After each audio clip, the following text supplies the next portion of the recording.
Hey guys, it's Randy here at etrailer.com. Today we're going to be taking a look at a D-ring tie down from CargoSmart. Now if you've ever had these installed in your trailer, as you drive around they can generally make a lot of noise. Basically this one has a separate piece that installs underneath it, puts a little spring tension up against it, and it really eliminates that headache. You see the yellow zinc finish on all the components will help to ensure even if you're going to be using this outdoors in a utility trailer type situation, you won't have any issues at all with this rusting or corroding. The D-ring also offers a 3,666 pound safe working load limit, so that can get even the heaviest of loads secured down for us, especially if we use a couple of them, UTVs, ATVs, tractors, cars, trucks, stuff like that. Really shouldn't be any kind of an issue. Now the bracket here at the base when our D-ring's laid down, that's going to be our highest point. That's going to be about 3/4 of an inch.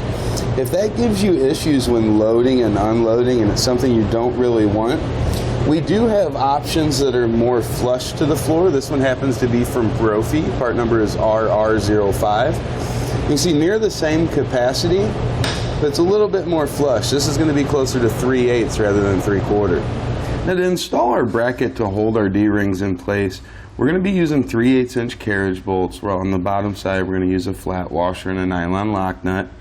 Now the 3/8 carriage bolt's going to fit right down in those square holes. It prevents it from turning, really makes installation a one-person job, and also it's going to give you the smoothest surface possible rather than a hex bolt sticking up there.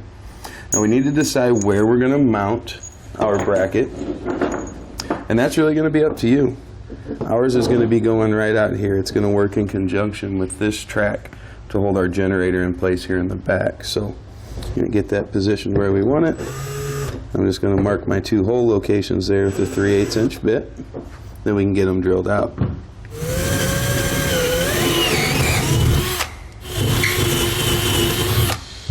Now with our holes drilled, we can take our thinner anti-rattle plate that's going to be lined up with our holes. We're going to place on our D-ring, then we'll place on our larger bracket there, then we get our bolts fed through, get them so they're down and flush, then we'll head under and put our bolts and washers on, or nuts and washers rather. Let's just get these started on.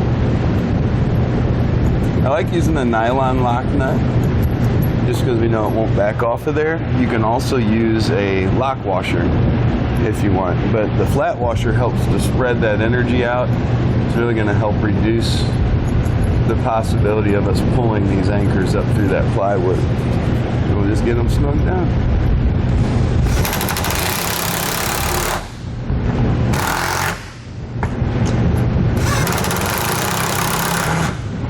Now we can just take our hook and hook it on. You can see nice large opening there, so just about any type hook you wanted to connect, you shouldn't have any type of problem with.